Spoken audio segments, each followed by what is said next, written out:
இயேசுவில் மிகவும் பிரியமானவர்களே, இரக்கத்தின் காலம், மன்னிப்பின் காலம், மனமாற்றத்தின் காலம் என்று அழைக்கப்படக்கூடிய இந்த தவக்காலத்தில் பல்வேறு அடையாளங்களை நாம் கடைபிடிக்கின்றோம்.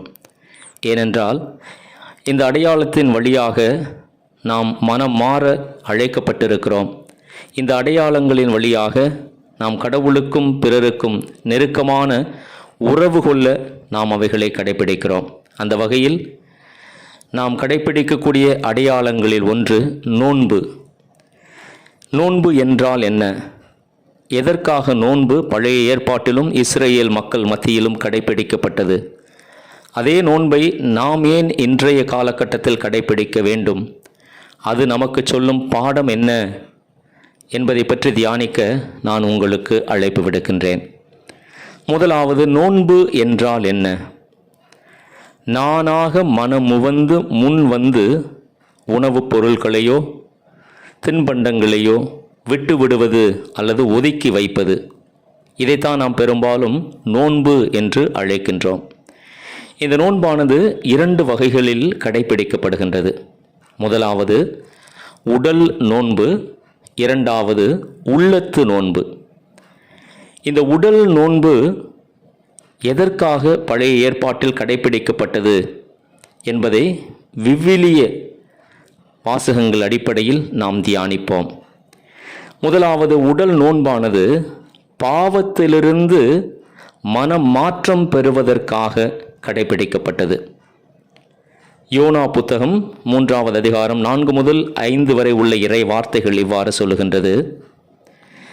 யோனா நகருக்குள் சென்று ஒரு நாள் முழுவதும் நடந்தபின் உரத்த குரலில், இன்னும் 40 நாளில் நினிவே அழிக்கப்படும் என்று அறிவித்தார். நினிவே நகர மக்கள் கடவுளின் செய்தியை நம்பி எல்லாரும் நோன்பிருக்க முடிவு செய்தார்கள்.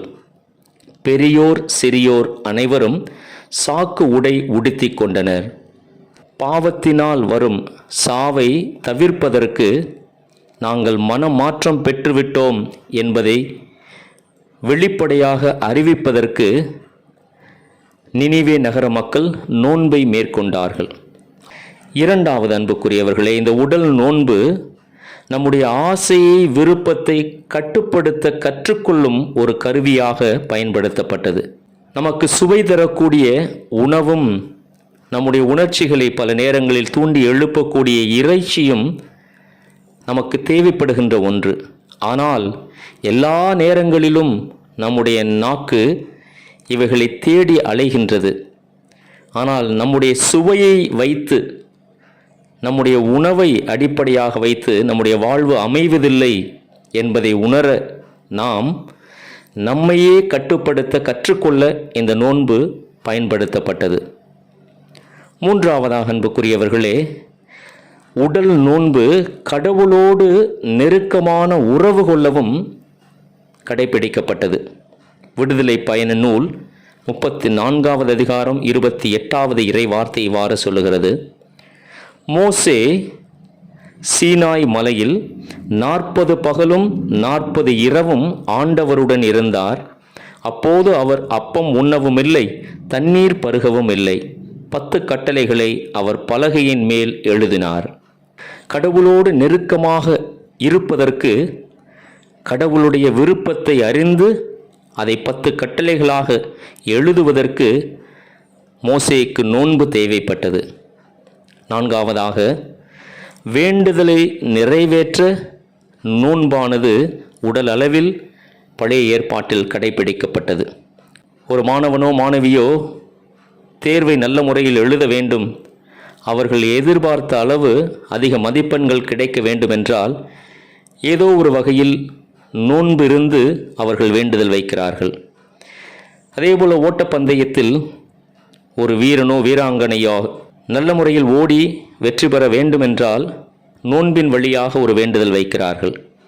அதே போலத்தான் நோன்பானது ஒரு வேண்டுதலை நிறைவேற்றவும் கடைபிடிக்கப்பட்டது. இதைத்தான் எஸ்தர் நூல் 4வது அதிகாரம் 16வது இறை வார்த்தை இவ்வாறு கூறுகின்றது. இஸ்ரேல் மக்கள் அழிக்கப்படக்கூடிய ஒரு சூழ்நிலையில் எஸ்தர் கூறுகின்றார், சூசானில் காணப்படும் அனைத்து யூதரையும் ஒன்று சேர்ப்பீராக. எனக்காக நோன்பிருந்து 3 நாள் இரவு பகல் உண்ணாமலும் குடியாமலும் இருப்பீராக.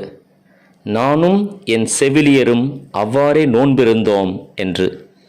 இஸ்ரேல் மக்கள் காக்கப்படுவதற்காக, அந்த வேண்டுதல் நிறைவேற்றப்பட வேண்டும் என்பதற்காக எஸ்தர் அரசி மக்களை நோன்பிருக்க அழைப்பு விடுக்கின்றார். 5ஆவதாக, உடல் நோன்பு ஏழைகளுக்கு உதவுவ ஒரு வழியாகவும் பார்க்கப்பட்டது. நமக்கு சக்தி தரக்கூடிய அந்த உணவை நாம் ஒதுக்கி வைத்து நோன்பை மேற்கொள்வதன் வழியாக நமக்கு கிடைக்கக்கூடிய நாம் சேமித்த அந்த உணவை பல ஏழைகளுக்கு கொடுத்து உதவ நோன்பு ஒரு வாய்ப்பாக அமைந்தது. ஆகவே உடல் நோன்பு பல்வேறு வழிகளில் அடையாளமாக இஸ்ரேல் மக்கள் மத்தியில் கடைபிடிக்கப்பட்டது. உடல் நோன்பு ஒரு பக்கம் முக்கியமானதாக இருந்தாலும் உள்ளத்து நோன்பு அதிகமாக தேவைப்பட்டது. அதுதான் இன்றைய காலகட்டத்திற்கும் நமக்கு அர்த்தம் தரக்கூடியதாக அமைகிறது. உள்ளத்து நோன்பு என்பது முதலாவது கண்ணுக்கு நோன்பு கொடுப்பது. கண்ணுக்கு நோன்பு என்றால் தவறானவற்றை பார்ப்பதை தவிர்த்து நல்லதை மட்டுமே பார்ப்பதற்கு கற்றுக்கொள்வது, அதையே பழக்கப்படுத்திக் கொள்வதும் கூட. உள்ளத்து நோன்பின் 2வது வகை வாய்க்கு நோன்பு. நாம் பேசக்கூடிய பல்வேறு வார்த்தைகள் தீய சக்திகளை தூண்டக்கூடிய வார்த்தைகளாக, பிறரை இழிவுக்கு உள்ளாக்கக்கூடிய வார்த்தைகளாக, பிறரை காயப்படுத்தக்கூடிய வார்த்தைகளாக, பிறருக்கு அதிகம் கவலை தரக்கூடிய வார்த்தைகளாக அமைகின்றன. ஆனால் இவைகளை நாம் விடுத்து தவறான வார்த்தைகளிடமிருந்து நோன்பிருந்து நல்ல வார்த்தைகளை, உற்சாகப்படுத்தக்கூடிய வார்த்தைகளை, நலம் தரும் வார்த்தைகளை, பிறரை மேல் நோக்கி நகர்த்தக்கூடிய அற்புதமான ஆசீர்வாதங்கள் தரக்கூடிய வார்த்தைகளை நாம் பேச கற்றுக்கொள்ள வேண்டும். உள்ளத்து நோன்பின் 3வது நோன்பு இதயத்து நோன்பு. இதைத்தான் எசாயா புத்தகம் 58வது அதிகாரம் 6 மற்றும் 7வது இறை வார்த்தைகள் நமக்கு சொல்லித் தருகின்றன. கொடுமை தலைகளை அவிழ்ப்பதும் நுகத்தின் பிணையல்களை அறுப்பதும் ஒடுக்கப்பட்டோரை விடுதலை செய்து அனுப்புவதும் எவ்வகை நுகத்தையும் உடைப்பதும் அன்றோ நான் தேர்ந்து கொள்ளும் நோன்பு.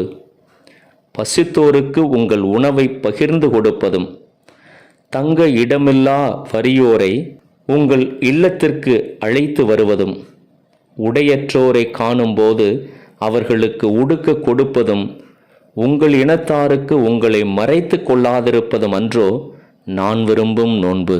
ஆகவே கடவுள் விரும்பும் நோன்பு உடல் நோன்பு மட்டுமல்ல, உடல் நோன்பின் முழுமையான உடல் நோன்பை முழுமையடைய செய்யக்கூடிய உள்ளத்து நோன்பு. ஆகவே இந்த தவ காலத்தில் நாம் உடலளவில் நோன்பு இருந்தாலும் அந்த உடல் நோன்பு நம்மை உள்ளத்து நோன்புக்கு அழைத்து சென்று அந்த உள்ளத்து நோன்பு இறைவனுக்கு விருப்பமுள்ளதாகவும் அதன் வழியாக நம்மை இறைவனோடும் பிறரோடும் ஒன்றிணைக்க செய்யக்கூடிய ஒன்றாக அமையவும் தொடர்ந்து நாம் ஒவ்வொருவருக்காகவும் ஜெபிப்போம். இதோ இந்த தவக்காலம் இன்னும் ஆசீர்வாதமுள்ள அருளின் காலமாக நமக்கு அமையட்டும். ஆமேன்.